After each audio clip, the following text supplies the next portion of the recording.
Okay, so I got some questions directly from Sarah, but before I get into that, do you understand? Wait, hold on. That's weird. You're asking me questions from Sarah? Yeah, no, I haven't asked you questions from Sarah yet, but I do have some. Can I ask you those questions? That's creepy, but yeah, I guess so. Okay, so Sarah said, why did Onision say, let's wait for Sarah to turn 18 when I was 15? Like, why did you say that as a joke? Did you ever say this? Where was that said? Did Sarah provide proof of that being said? No. Well, then she's an idiot. I believe this is verbal, okay? Also, yeah, she's a fucking idiot. She also says, why did he tell me the last day I saw him that if I ever told people what happened, that she would ruin your career and your family's life? Did you say that to her? No, she said that. Okay, so she actually blackmailed us when we asked her to sign an NDA. She said only if she gets what she wants. And right before that, you gotta realize this girl has bipolar stuff. So, not bipolar, but she has the BPD, where your memories get mixed up with your emotions. And so if she's making claims that she doesn't have any proof of, that's a problem. That's why the claims that I make, I typically have these texts to prove it. So when she's saying this, it's because she knows that, first of all, she doesn't have proof. And secondly, because there's no actual, basically because she doesn't have a fake text to show, instead she's just saying it was verbal, then I can't debunk it because I can't prove that text was fake with all the documentation that I have.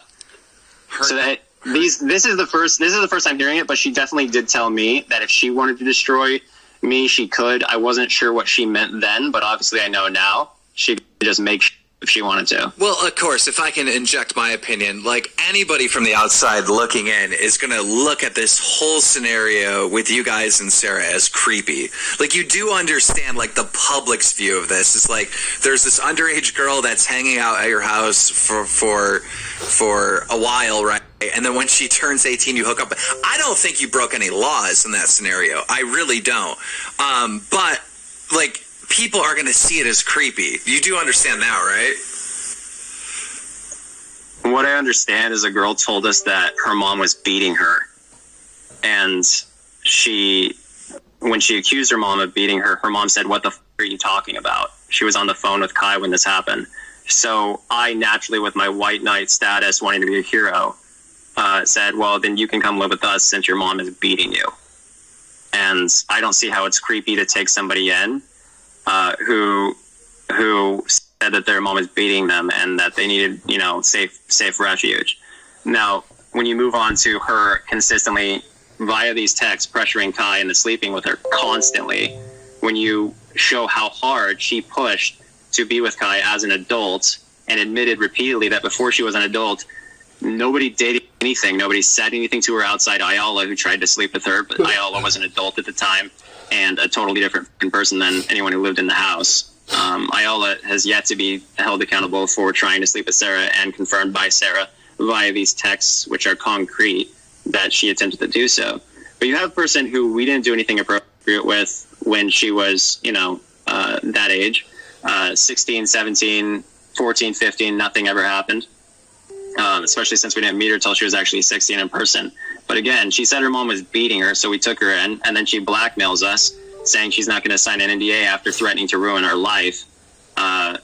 And so it goes in that direction just because of her blackmail. Yeah, I want to talk about that. So again, you could say it's creepy, right? But that's only if you don't know the full story. It becomes creepy when you just look at Sarah and you see how mental she is and how sick she's been to drag Kai through the gutter, knowing that she repeatedly admitted that Kai was never interested in that way. Here's another main thing from the Onision haters, right? They say, you must believe all victims, right? And another reason why I'm mad at you is because that you just keep attacking these girls. Do you think like the internet's just not treating you fair at all? Because obviously they were saying that I was about you. They were saying that I was guilty because I wasn't defending myself, and then I defend myself, and they say, "Oh, you're bullying them, fucking idiots." I mean, that's just a strong. You can't have it both ways. Exactly. Either I defend myself, and you say that I'm bullying people, or I don't defend myself and you say I'm some kind of criminal? I see it in so many different ways that the internet was not giving you a fair shake. I mean, you were at a point where your channel was really, really suffering, and you were pulling like maybe 2,000, 3,000, 5,000 views. At the same exact time, the Onision Exposed videos were pulling like 500,000 views. So I felt like it was very unfair that you didn't have an actual proper chance to defend yourself. And when you did defend yourself recently on your channel and you started showing some proof, it seems like the comment section, now that you've allowed comments, that there's a lot of support there, but I'm not seeing that. No, the comments are filtered. Okay, that's what I wanted to get into. That's what I wanted. The majority of people who post comments are telling me to kill myself or that I'm going to get raped in prison.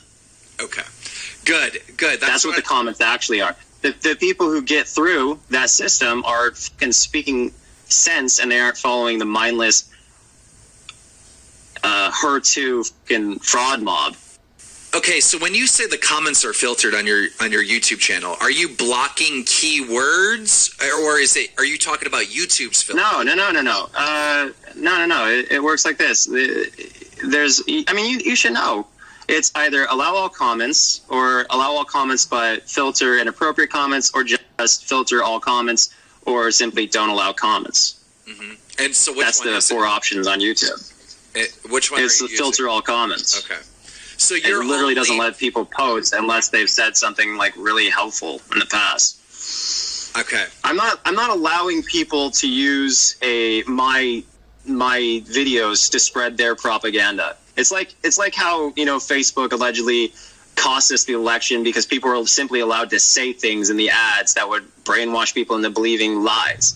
Okay, what people don't realize is that when you allow people to just sit there and when they didn't go through the situation, when they weren't there, when they don't understand what it's like to be there, when they didn't actually give the literal text that this person sends, completely condemning themselves, when they didn't give that a single look, when these people are unwilling to even see anything factual and are obsessed with their own pre-existing narrative, why would you sit there and go, yeah, sit on my page that I control and talk shit about me and spread this false narrative and completely contradict everything I said in the most dishonest way, and basically turn it into build a wall where you just dumb down everything everyone says into 3 words.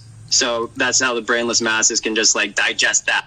They don't want to go through and actually look at the facts. They don't want to think about what really happened. What they want to do is they want a little catchphrase like groomer, or okay groomer. That's all they say, because you're dealing with a bunch of fucking morons who cannot think for themselves. Right. So why would I let them just continue to shit on me all over my page when I really don't want to hear what they have to say? And additionally, you keep mentioning views where these people got 500,000 views and you got whatever views. I get the views I get because I want to get the views I get when I want to get them. For instance, in December, when my Patreon was deleted, I wanted to get more views to compensate for the thousands of dollars that I was losing every single month because of someone getting my shit deleted, because I didn't crop out a number at the top of a very nice text that was very loving and very awesome. I posted that to Twitter. I was like, it wasn't nice when we were nice to each other. Right. And people told Patreon that I was funding doxing or something like that, which is an absolute fuck. But when people are scared of you, when people don't want to hear your side of the story, I'm sorry they try to deplatform you. I'm sorry to cut you off. I'll let you finish your point. But even if it was a mistake, Onision, all right, you still put that girl's number out there, right? Don't you feel like? Yeah, and they immediately put my number out there, and I've been spammed ever since. The point is that when you make a mistake like that, you can't go around saying that someone's using their Patreon to fund doxing, because that's literally not what's happening. What happened was a mistake, and I wasn't proud of it. I'm not happy about it, and I'm sorry for it. But at the same time, you don't get to fire someone because they forgot to crop something out. I did correct it myself before, basically anyone saw it. It was maybe probably a few hundred people who saw it, and I realized my error, and I deleted it, and then I still got getting in trouble from Patreon, saying that my Patreon exists to fund doxing, which everyone knows is horseshit. Even people who dislike me know that my Patreon nowhere advertised anything about doxing or incentivized doxing or encouraged doxing.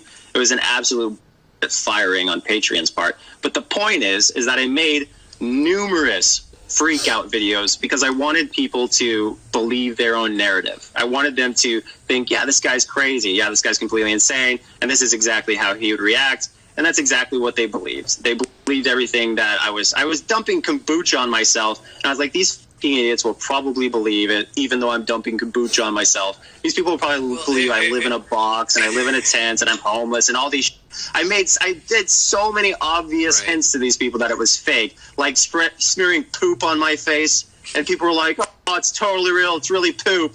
And like I kept doing these. I even said the same day I would release a video on that channel, and the same day I'd do a live stream with me on camera in front of my green screen, and I'd be saying, yeah, it's fake, I'm fucking with you guys. And none of these mindless drone idiots, Me Too frauds, would even for a second believe anything except for what they wanted to. Yeah, they wanted to believe my life was falling apart. Definitely there's some very unintelligent people in the anti-Onision movement. I have it's H2H2 too. Yeah. H2H2, they asked me to be on their show, and they said they were going to pay me $5,000 to be on their show and get an interview, and I said, okay, pay me half up front and half when I get there. And they're like, yeah, but we got to make sure that we got to talk to you on the phone because we're not actually sure about you because you're homeless right now. And I'm like, what the are you talking about?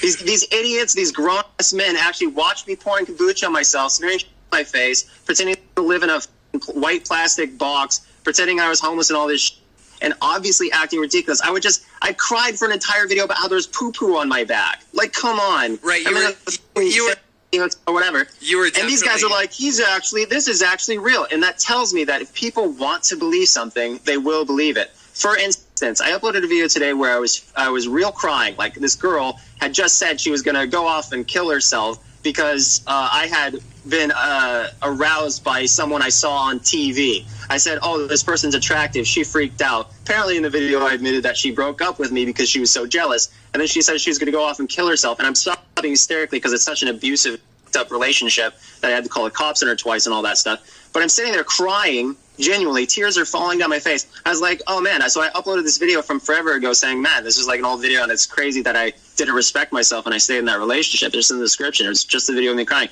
And people were like, crocodile tears, this is the worst acting ever. And I know this is genuine. So I'm sitting here going, literally, when I'm actually showing authentic emotion, these people say it's fake. And when I'm f***ing with them, they say it's real. Because, of course, when you're f***ing with people, you want them to be f***ed with. And that's what I was doing. And these people will only believe the narrative. And that was my conclusion. Like, I realized no matter what I do, if I say something or if I behave in a way that they think I would, then it becomes reality. If I behave in a way that they don't think I would, then it becomes an instant lie. And it doesn't matter if there's any basis of truth behind either side. It's just what they want to believe. And you know, well, that before this happens, you cannot say people liked me. You cannot say the majority of people liked me. All you can say is the majority of people hated me, and they wanted this outcome. They wanted it so bad, and now they're believing it despite me releasing all these texts showing how fucking vindictive and horrible this person is. I got 2 points that I want to make.